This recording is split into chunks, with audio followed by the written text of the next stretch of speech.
안녕하세요. 조수 신윤호입니다. 대한민국이 보험 단어와 보험 지식을 도난을 당해 찾아달라는 의뢰를 받았지만 저희 탐정님인 김보험씨가 호련히 떠나버렸습니다. 하지만 키워드북을 놓고 가버렸기에 저희는 단서를 통해서 하나씩 풀어봐야 잃어버린 단어와 지식들을 찾을 수가 있습니다. 저희랑 같이 한번 찾아볼까요?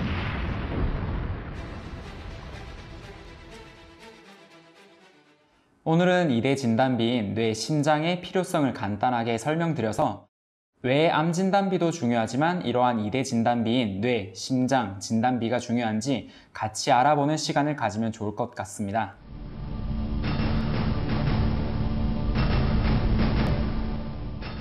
통상적으로 많이 알고 계실 수 있는 한국인의 3대 사망 원인에 잡히는 질환이라고 생각하시면 좋을 것 같아요. 이러한 뇌와 심장의 진단비가 중요한 이유는 방금 말씀드린 것처럼 국내 사망률이 상당히 높고 큰 금액과 생활비가 많이 필요한 질병이기 때문입니다. 간단히 뇌혈관 질환은 추운 날씨에 발병률이 높고 고혈압과 당뇨를 앓고 있는 사람에게 더 쉽게 발병할 수 있습니다. 따라서 대부분의 고객분들은 건강검진이나 혈압을 체크한 후 평균치에서 벗어나면 그때서야 가입을 하려는 문의를 많이 주시는데요.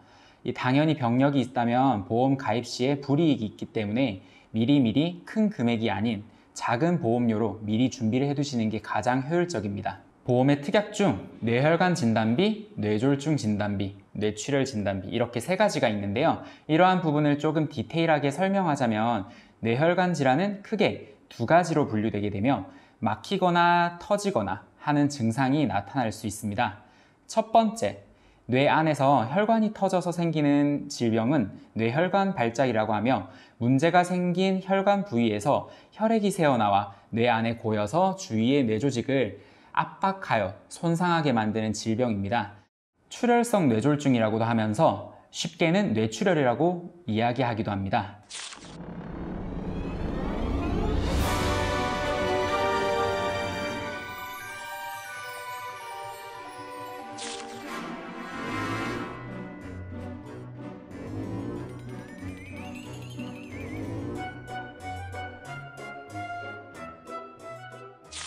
두 번째, 뇌혈관 폐색, 즉 막혀서 뇌혈류가 원활하게 흐르지 못해 뇌신경세포가 기능을 하지 못하는 질병은 허혈성 뇌졸중이라고 하며 뇌경색이라고 부릅니다.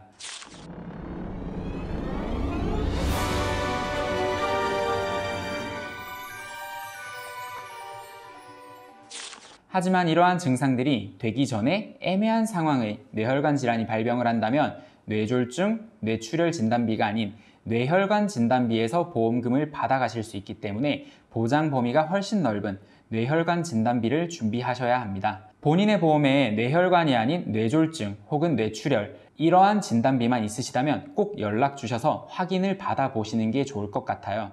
뇌동맥류가 터지면 나타나는 증상은 첫 번째, 가장 일반적인 증세로 편마비, 이게 오른쪽이나 왼쪽 마비가 오는 걸 편마비라고 하고요. 두 번째, 얼굴의 느낌이 이상해지고 말이 어눌해지는 안면마비와 같은 증상도 하나가 있어요. 마지막으로는 이제까지 경험해보지 못한 강력한 두통이 오면 뇌출혈을 의심해봐야 합니다. 이러한 경우에는 재빨리 응급실로 가셔서 의사의 진찰을 받아보시는 게 좋아요. 지금까지 뇌혈관 질환에 대해서 설명드렸으며 이번에는 심장질환의 중요성을 설명드리도록 하겠습니다. 우선 심장질환의 특약 중 허혈성 심장질환 진단비, 급성심근경색 진단비 이렇게 두 가지가 있는데요. 이러한 부분을 조금 디테일하게 설명드리려 합니다. 이러한 설명을 드리기 전에 돌연사라는 단어를 들어보셨을 거예요. 돌연사란 일상생활을 잘 영위하던 사람이 증상이 생긴 후 1시간 안에 사망하게 되는 것을 급사 또는 돌연사라고 이야기를 합니다.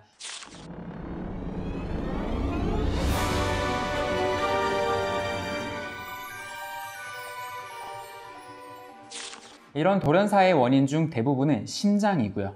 특히 급성심근경색 질병으로 이야기를 많이 하고 있어요. 심장은 잘 아시겠지만 본인의 왼쪽 가슴에 있으며 온몸에 혈액을 보내주는 펌프의 역할을 하게 되는 이 심장이 10초간 정지를 하게 되면 기절을 하게 됩니다. 기절을 하고 총 4분 이상 정지를 하게 된다면 뇌에 심각한 손상을 주게 되고요. 쉽게 말해서 식물인간, 뇌사 상태로 분류될 수 있어요. 제가 말씀드린 내용이 통상적으로 급성심근경색으로 많이 이야기를 하고 있는데요. 당연히 급성심근경색과 같은 경우는 흔하다라고 말씀을 드리기는 어려우나 누구나 언제 어떻게 진행이 될지 모르기 때문에 만약에 그 전 단계였을 경우 보험금을 받을 수 있는 보장이 있는지를 확인해 보셔야 돼요. 그 질환은 허혈성 심장 질환입니다. 하나하나 비교를 도와드리기는 어렵지만 연락을 주신다면 궁금한 점을 더 풀어드리고 싶습니다. 자, 오늘은 2대 질환 진단비에서 알아봤고요. 그래도 이해가 안 가시거나 실제 청구를 하셔야 되는 분이 계시다면 이쪽 상단에 있는 연락처로 연락을 주시면 되세요. 연락을 주시면 단서 풀듯이 최선을 다해서 궁금하신 내용을 하나하나 풀어드릴 테니까요. 구독과 좋아요 부탁드리고 알람 설정까지 해주시면 완전 땡큐일 것 같아요. 고정 댓글에 폰메일과 오른쪽 상단에 적혀져 있는 연락처로 많은 연락 부탁드립니다. 이상 보험탐정단이었습니다.